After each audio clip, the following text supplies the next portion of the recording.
दिल में उतरते हर्फ से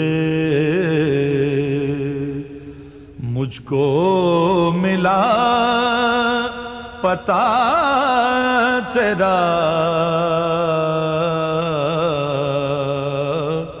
दिल में उतरते हर्फ से मुझको मिला पता तेरा। और उनने उस जमाने में 1 रुपए के छोले मंगा लेते, इतने आते थे 1 रुपए के छोले डिलीवर थे।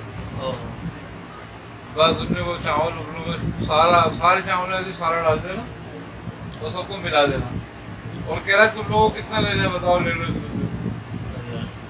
फिर नहीं दूंगा और अकेला खा लेते थे। हम लोग सुबह जाते थे तो हमारे नाश्ता बनाते थे, इतने मोटे मोटे इतने बड़े बड़े पराठे। हाँ पहले पानी पिलाओ क्या, तो वो इतने मोटे मोटे सुबह नाश्ते में इतना मोटा पराठा और इतना बड़ा होता था, 20 पराठे बनाता था। मतलब बनाता गिनती से था, बनाते रहता था, गिनती करता रहता था। जब 20 हो जाते थे ना तो कहता था ये मेरे, अब तुम लोगों को कितने खाने बताओ। तो वो हमारे फिर अलग बनाता था और 20 पराठे सुबह नाश्ते में खा लेते थे।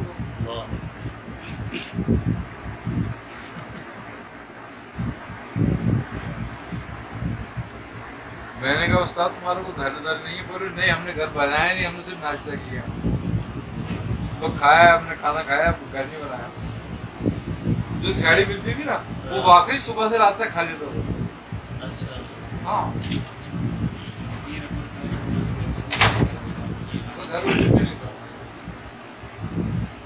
आप अगर न्यू कराची से न्यू कराची रहते थे उस जमाने में, कहाँ रहते थे? टावर में उतरते होंगे, टावर पे फिर वेस्ट स्टॉप जाते हैं, वेस्ट स्टॉप से फिर फिशरी। और फिशरी भी जो एक तो फिशरी वो है ना जहाँ मछली फरोख्त होती है, उसके आगे अंदर जाके कच्चा रास्ता है, हाँ जहाँ पे किश्तियाँ बनती हैं, वहाँ जाते हैं। वही इसका कारखाना है, बताओ। उस जमाने तो कारखाने तो थे नहीं, वो ऐसे ही बस वो थोड़े थोड़े वो बना रखे थे उन्होंने, उसको जहाँ मौका मिला पठान घुसा दिया।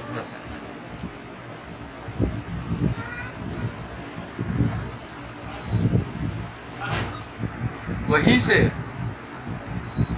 हमारे साथ एक लड़का काम करता था, वो कच्ची था, उसका नाम था जमीर। अच्छा हुआ क्या कि वो हो गया किसी कच्छन पर आशिक हुई। अच्छा वो लोग रिश्ता नहीं थे, वो कह नहीं हम इसका रिश्ता नहीं लेंगे। अब ये रिश्ता करने के चक्कर में उनसे, वो हमसे बड़ा था तकरीबन 4-5-6 साल बड़ा था, उसी 20-21 साल उम्र। और वो मुझसे कहने लगा यार मेरे साथ चलो। मैंने कहा कहाँ? कह रहा मैंने सुना है हिंदू जादूगर है, वो ये काम करता है, उसके पास चलेंगे। चल भाई। अब हम वहां से निकले और वहां गए हिंदू के पास।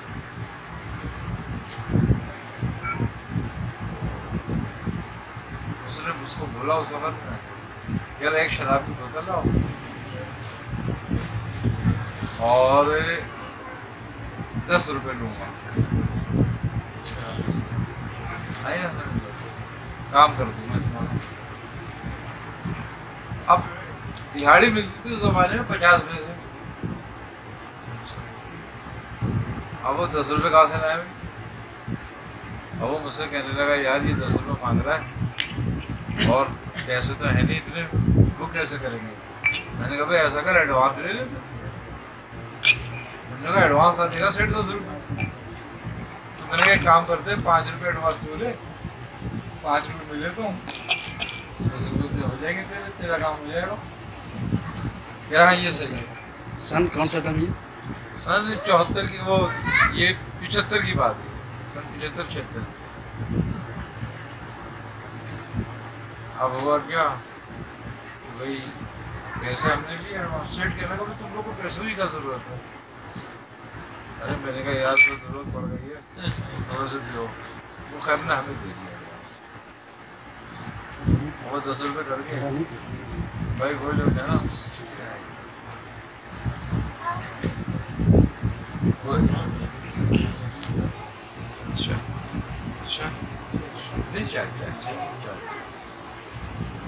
अब वो क्या हुआ,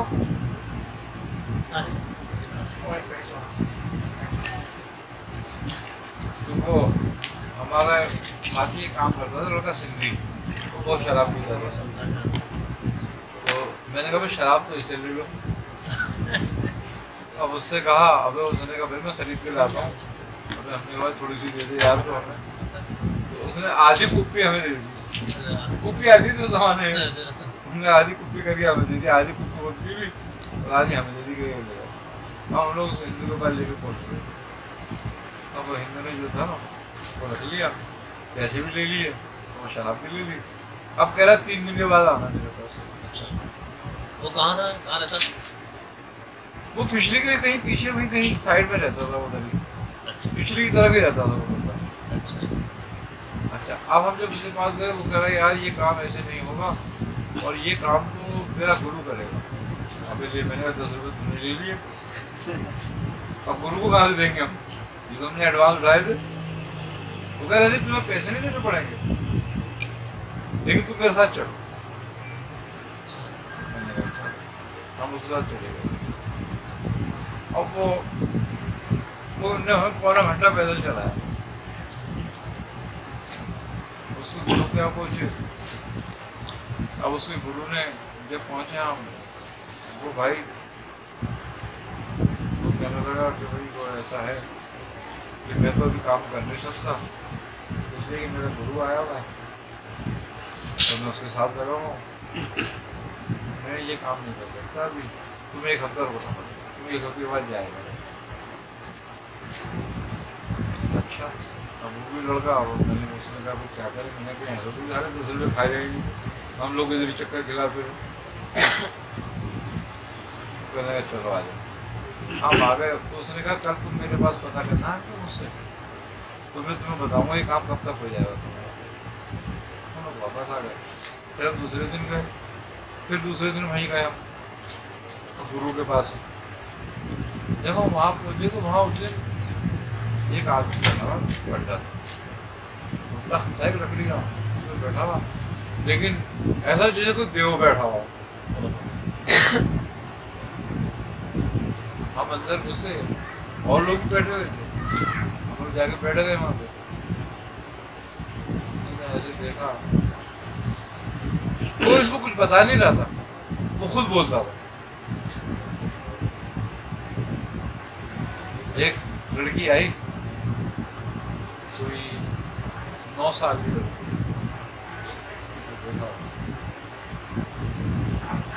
ये है इसको, ये ऐसे ऐसे होता है, और इधर आ। उसने बुलाया, उसने ऐसे कोई चीज लेकर ऐसे करके लगाई उसके, मैं जाओ नहीं हूँ।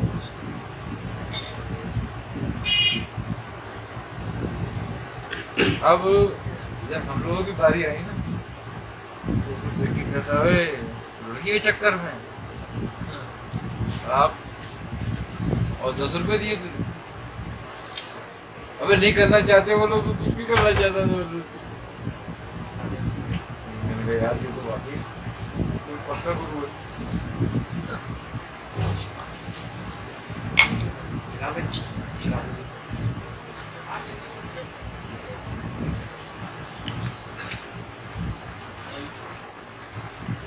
अब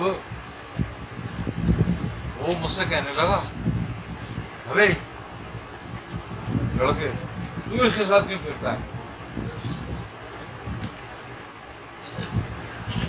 दोस्त नहीं, ये ठीक नहीं है, तो बहुत दूसरों लड़कियों में नजर रखता है। और मुझसे कहने लगा वो मर जाएगी, क्यों पीछे लगा हुआ उसके, जवानी में रंडवा हो जाएगा। हाँ, और यही वो लड़की मर गई। हाँ, अच्छा, उससे कहने लगा कि उसके साथ दोस्ती नहीं कर, और तू मेरे पास आया कर। मेरा क्या काम है तेरे पास आने का? भाई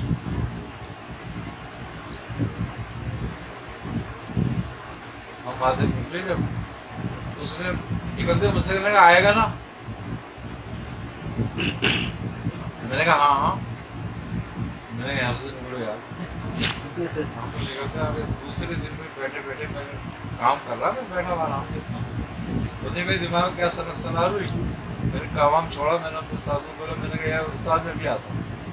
कह रहा है वो कहते कहाँ आ रहे थे? मैंने कहा आ रहा हूँ, भी आ रहा हूँ, थोड़ी देर में आता हूँ। मुझे वो रास्ते याद नहीं थे। मैं उठ के चल बस सीधा तो एयरपोर्ट।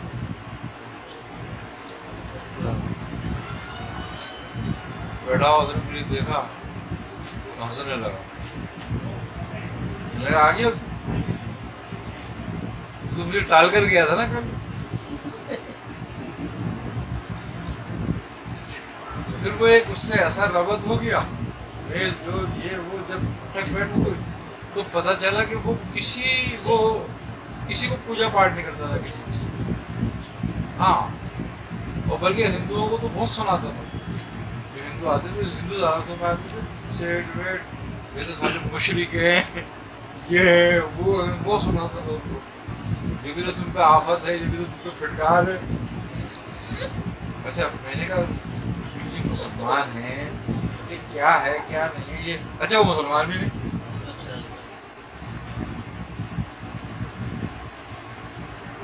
मैं उसको बोलूं, मैंने कहा मैं नमाज पढ़ लूं। अरे कहले किस इल्लत में पड़ गया? तो मैंने कहा तू किसी को पूजा नहीं करने दे, किसी को नमाज नहीं पढ़ने दे, तो है क्या चक्कर ये? तू है कौन? कहले देखो वो मुशरिक के बच्चे हैं, ईसा अलैहिस्सलाम को खुदा का बेटा बताते, खुदा इन बातों से पाक है। ऐसी बातें करता वो। अच्छा, हाँ तौहीद वाली। अच्छा, और नमाज का भी कायल नहीं। मैंने कहा तुमने नमाज का कायल है ना, किसी बात का कायल है, तो तेरा मजहब क्या है आखिर किसी बता। अबे कहने तुझे बाद में पता चलेगा यार, अभी नहीं पता चलेगा। अभी तो तुम्हें बात समझ भी नहीं सकता। उसके साथ तकरीबन 1.5 साल का। उसका नाम क्या था? सीताराम। तो कोई 1-1.5 महीना रहा मैं उसके साथ। उससे कहने लगा कि मैं एक चीज बताऊँ,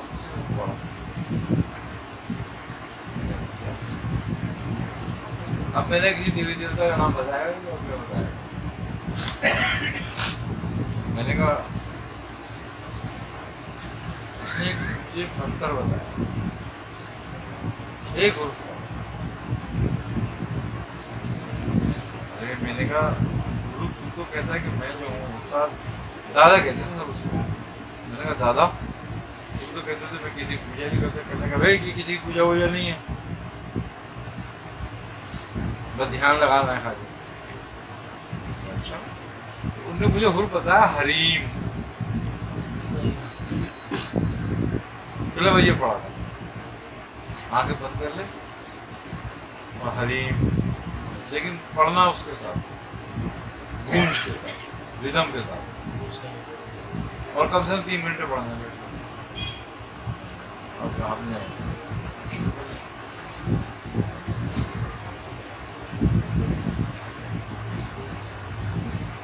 तकरीबन मुझे पढ़ने में कोई 10-12 दिन कुछ महसूस नहीं होता था, बस पढ़ते थे।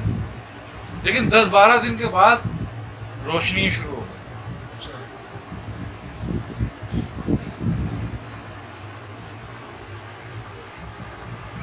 और ऐसी ठंडी रोशनियां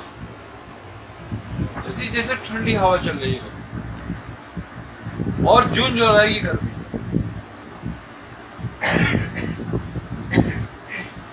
और जहां मैं बैठा पढ़ रहा, ऐसा लग रहा है जैसे पूरे में रोशनी रोशनी। 17 दिन मुझे गुजरे, 17 दिन के बाद ये हाल कि ऐसा लगता था जैसे कि सारी कायनात में कुछ नहीं है, सिर्फ रोशनी है और रंग बिरंगी अजीब अजीब रोशनी है। 19 दिन के बाद बड़े नूरानी चेहरे नजर आने लगे।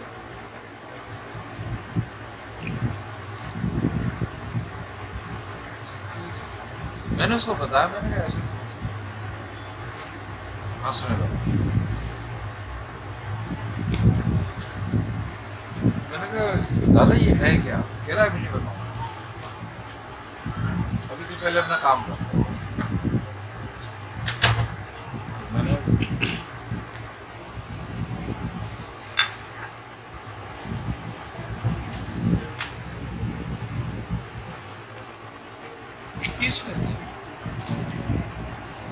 ऐसा लगा जैसे तख्त आया बड़े तागा होना नहीं कराया। उनमें से एक ने मुझसे ये करा करो, बस इतना लफ्ज़ उन्होंने मुझसे कहा, कुछ हिदायत करी और वो चलो। अब मैं ऐसा लग रहा है जैसे मैंने को नशा किया हुआ, अजीब मेरी कैफियत। जब मैं वहां गया ना, वो मुझे देख के कह रहा भाई तू तो बहुत जल्दी कामयाब हो।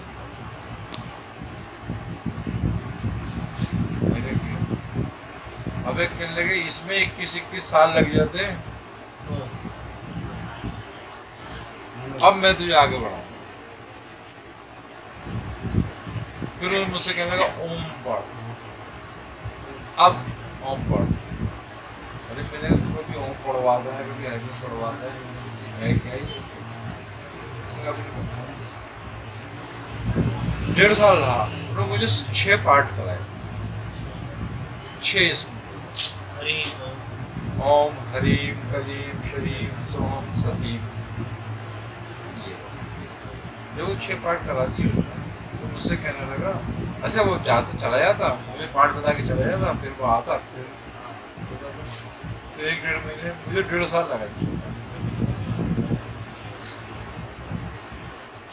वो मुझसे कहना ये मुर्फ़ मुक़द्दियात हैं हमारे, जिस तरह कुरान में मुर्फ़ मुक़द्दियात है अलिफ लाम मीम, उसको बड़ी मालूमात थी कुरान की। तो उसने कहा कि हमारी वेदों के 6 किताबों ग्रंथ किताबों के 6 मुर्फ़ मुक़द्दियात हैं। ये कोई शिरकिया करना है, और मैं तुझे इसके मायने बताऊं तो हेल्प करो। क्या उन्होंने मायने बताए कि वो अल्लाह जो सच्चा है, पाक है, उसका कोई शरीक नहीं है, उसके बराबर कोई नहीं है, इस तरीके के उसके मायने बनते हैं। पूरी बात और एक ग्रुप के अलग अलग मायने। कहने लगा बता इसमें शिर्क क्या, कुफर क्या? मैंने इसमें तो कोई शिर्क वाला कोई चीज नहीं। हाँ, सरकार मैंने कोई देवी देवता नहीं बताई। फिर उसने मुझे गायत्री बताई, कहने गायत्री पढ़। गायत्री क्या होती है? अब उसने मुझे मंत्र बताया, ओम ओम इस तरीके से था।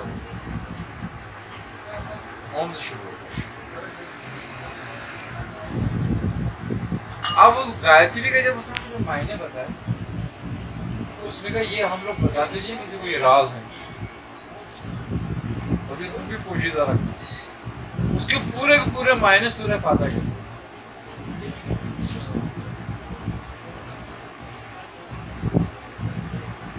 मैंने कहा तुम्हारी जुबान में सूरह फातिहा पढ़ेगी, ये तो लगता है तुमने अपनी सूरह फातिहा का अपनी जुबान में पढ़ लिया, उसको तर्जुमा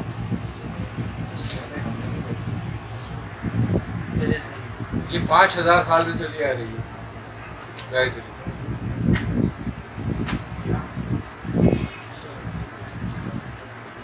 हमारे गुरु गुरु गुरु जिसको वो अपना जानशीन बनाते हैं ना, उसको ही तालीम करते हैं गायत्री। मैंने कहा तू पूजा होना चालू जी मना रहा है। कह रहे मेरे हजारों शागिर्द हैं, ये मैंने आज तक किसी को नहीं बताया।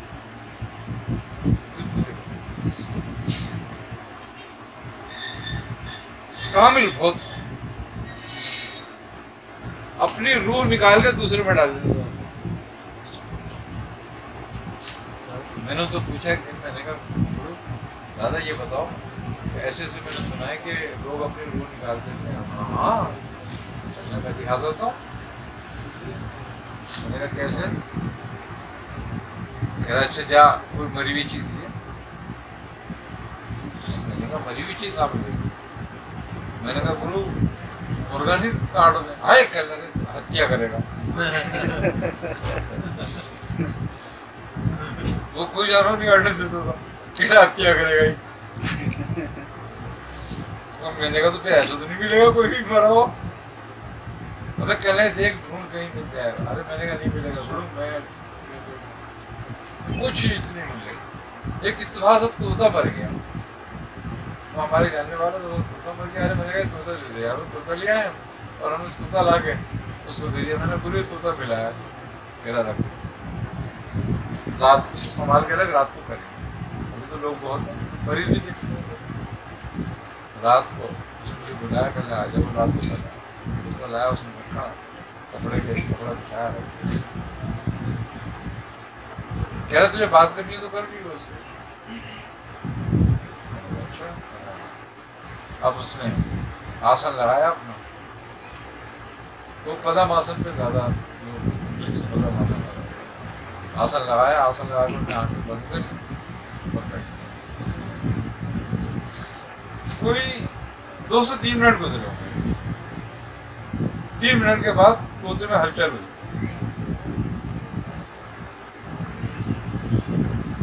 अरे मैंने कहीं उड़ जाएगा। मैंने उसको पकड़ा, अबे कहने आज तो पकड़, तोता बोल रहा है। हाँ कह रहा है तोता नहीं है, मैं उसी तरह। ओ जाओ तो साकित बैठा हुआ मैं हूं, तो बात करनी है तो कर ले मुझसे। ज्यादा भी रुकूंगा, जाऊंगा मैं। और उसके बाद उसने कहा छोड़ मुझे। मेरा हाथ छोड़ा, उसको छोड़ा, वो तोता गिर गया और मैं आगे बोल देखा। उसने कहा अरे मैंने कहा ये तो मैं सीखूंगा, तेरा सिखाऊंगा। फायदा क्या फायदा है इसका? अरे मैंने कहा ये तो खेल है। जब वो तोते में आ गया था तो वहां नहीं रहा था। नहीं वही करो, साबित जाबित हो गया था बिल्कुल। वो ये कहता था मैं अपनी रूह कहीं भी मुंतकिल कर सकता हूँ। और हम समाधि लेना इसी को कहते हैं। और कहने का इसका फायदा क्या है? मैंने कहा इसका फायदा तो बताओ। तो फायदा होगा तो ये है। उसने कहा ये नतीजा मैं बता दूंगा, लेकिन पहले इससे पहले काम करना। वो नाती कहते हैं करना होगा। नाती में क्या होता है कि 18-20 मीटर का ना टुकड़ा हो, बाद होगा 2 उंगल, बाद होगा 3 उंगल, और वो लट्ठे का या मलमल का हो,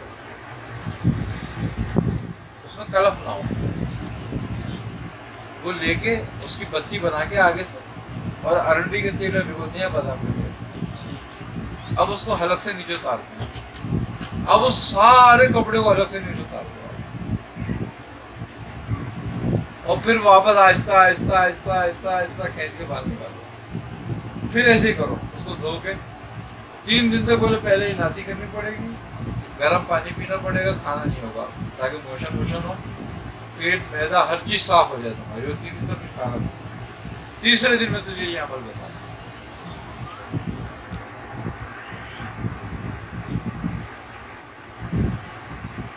लेकिन उसने कहा इससे पहले तुम्हें कुंडलिनी उठानी पड़ेगी।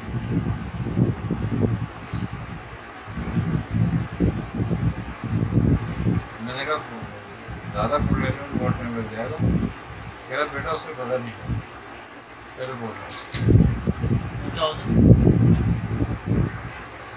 एक रियासत है, तुम्हारी रीढ़ की हड्डी जो है ना, नीचे का मगज है, हराम मगज,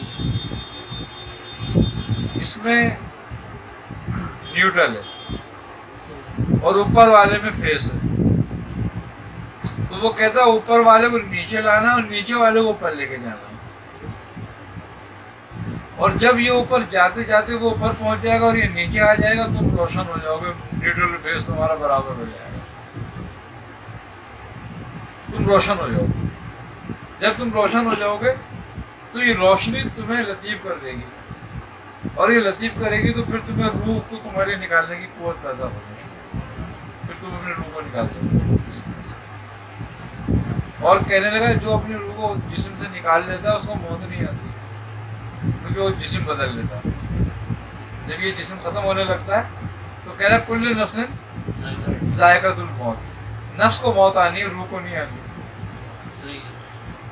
तो जब मेरी नफ्स को मौत आने लगेगी मैं उसे निकाल दूसरे मुंतकिल कर दूंगा, और ये खत्म हो जाएगा।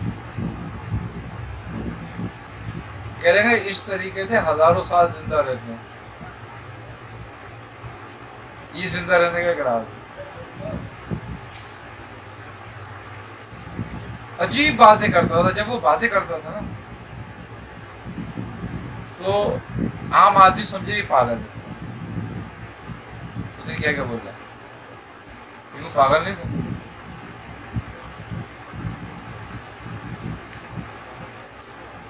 मुझसे कहने का बात ये है कि हर चीज बोले पूजा है, ये इब्तिदाई अमल, तुम्हारे यहाँ नमाज है, ये इब्तिदाई अमल है।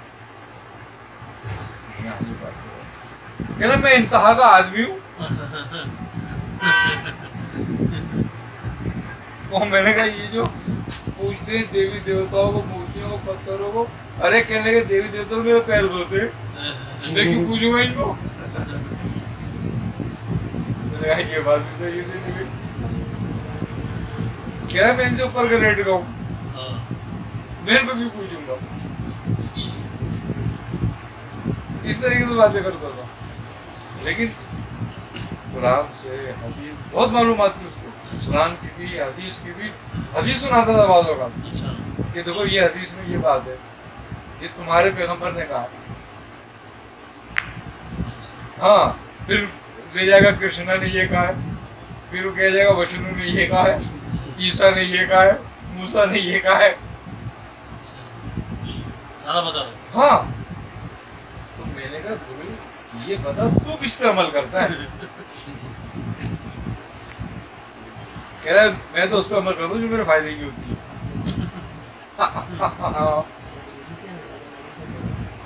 उन्होंने मुझे एक अंगूठी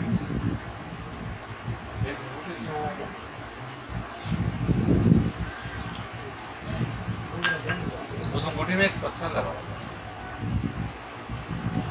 पत्थर शायद वो ऐसा नहीं आता, उसका तो हम पहचान नहीं होती, वो आंख की तरह बनी हुई है। तो उसको भी उसने कैसे देखी, एक दिन बैठा हुआ तो मैंने कहा ये जो तुमने मुझे सिखाया है आएगा ना, ये तुम मारते हो, ये तो बहुत वो रखते हो, फोकस रखते नहीं आना, बुलाए में नहीं आना। अच्छा उसके बाद अब लेकिन रूहानियत ऐसी कि मैं सोचता था ना खाली कि यार एक आदमी चढ़ रहा है ऊपर, अभी यार मेरे गिरने पड़े, ढाक कर गिरने। हाँ, जो सोचूंगा वो होगा इसी बात।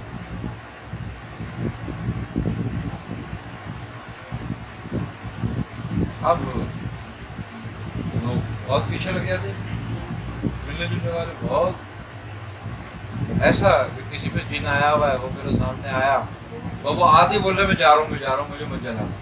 अरे मैंने कहा इसको मैंने कहा क्या और वो ठीक बंदा जादू वाला आ रहा है, मैं कह रहा हूँ यार इसके साथ हुआ क्या है, सारा सामान ढाल करके इनके सामने आके पड़ा हुआ क्या नहीं है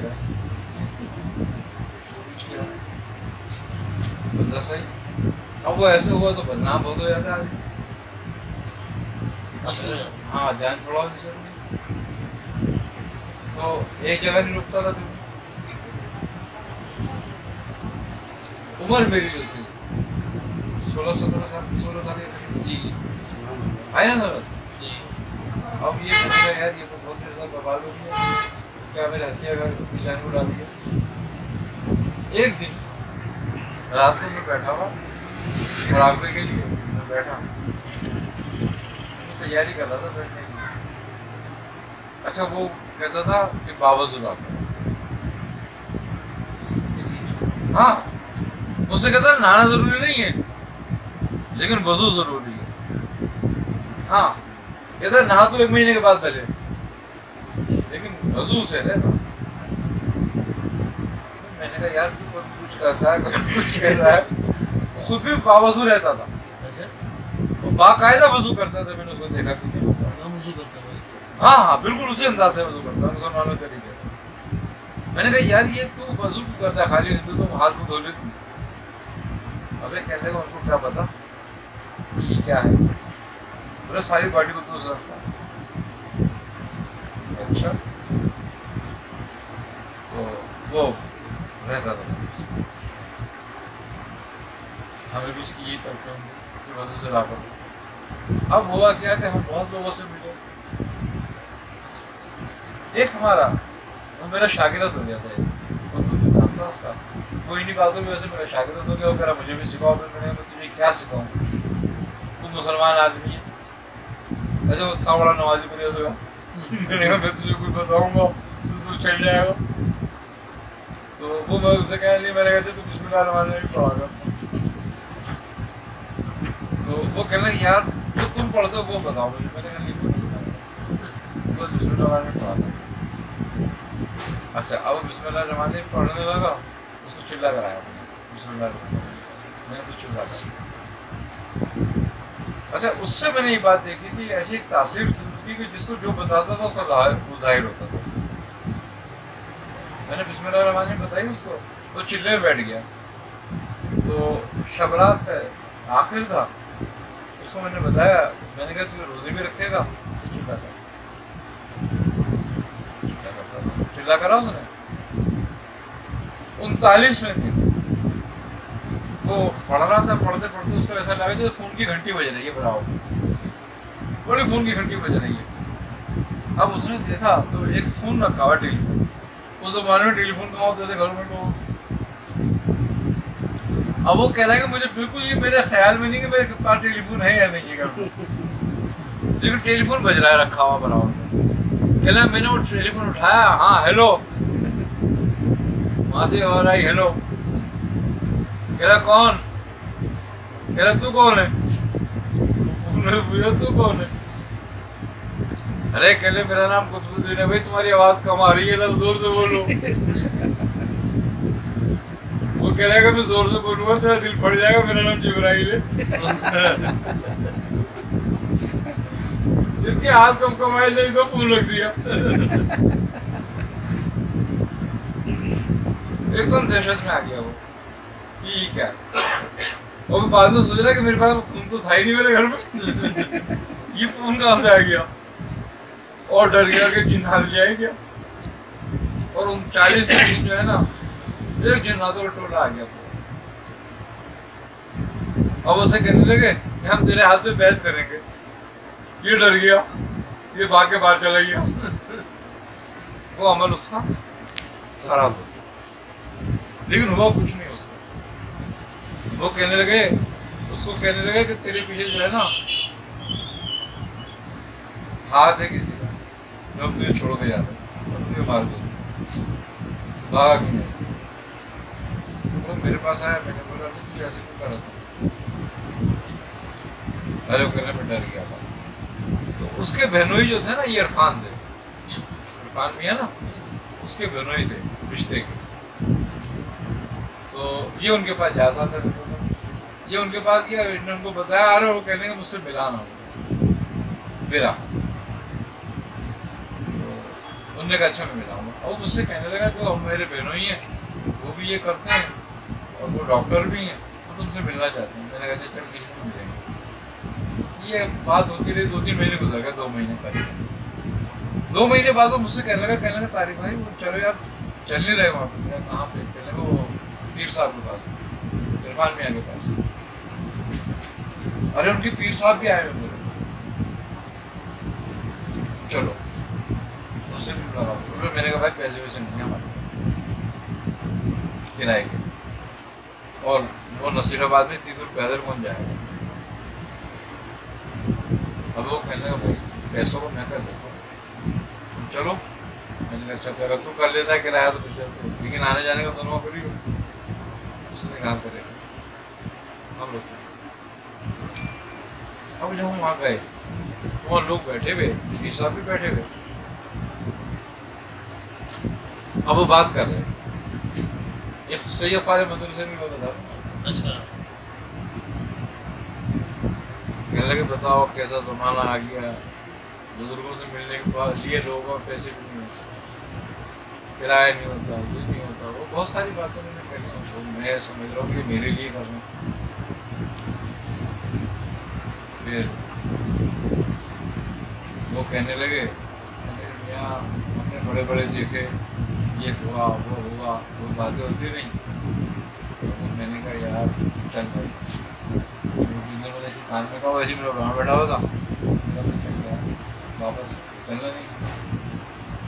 चलो अब हम खड़े हुए। उसने कहा मियाँ इजाजत है, आया कहने इधर आओ।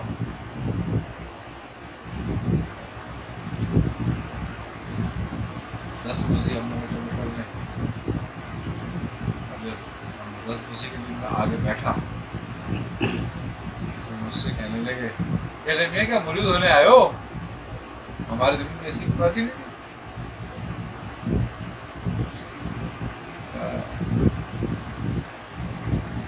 नहीं मेरा होना तो पड़ेगा।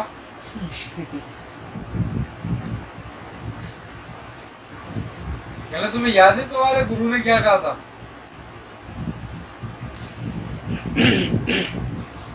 मेरे एकदम जहन में बात आ गई।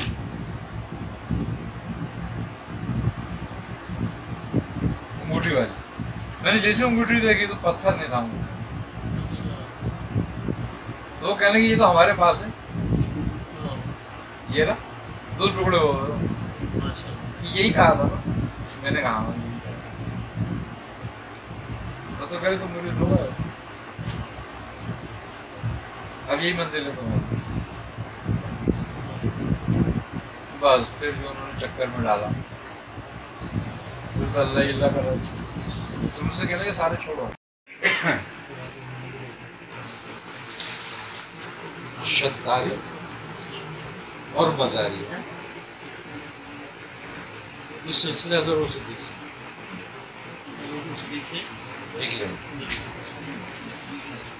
ये हज़रत दायरा इस्लामी रहमतुल्लाह अलैह शेख मोहम्मद बख्शबंदी हैं की तरफ है, शेख अहमद से शतारी सिलसिला हुआ और शाह मदार से मदार।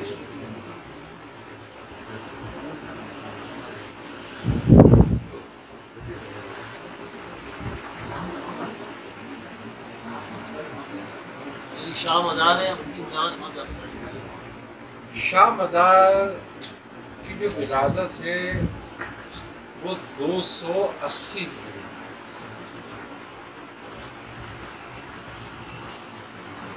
ये हजरत इमाम मोहम्मद इस्माइल की औलाद के भाई थे। इमाम जाफर सादिक और इनके जो दादा थे वालिद थे शाह मदार के, वो हल्ब के रहने वाले थे, शेख अली हल्बी।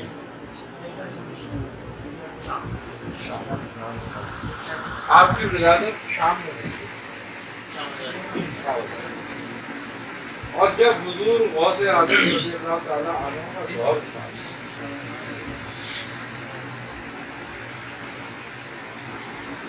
उस वक्त शाह मदार की उम्र 2.25 साल की थी।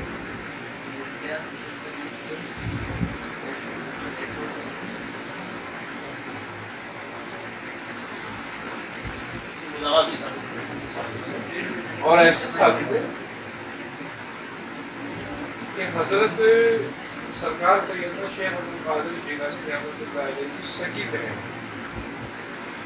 बीबी नसीबा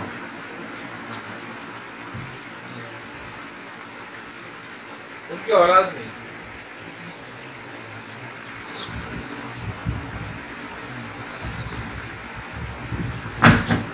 तो उन्होंने हजरत सैयद शेख अब्दुल कादिर जिलानी रहमतुल्लाह अलैह से दुआ की अर्ज की।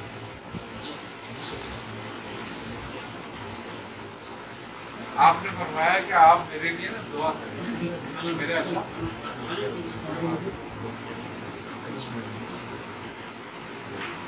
आपने फरमाया कि तुम्हारे लिए दुआ जो है करने वाला है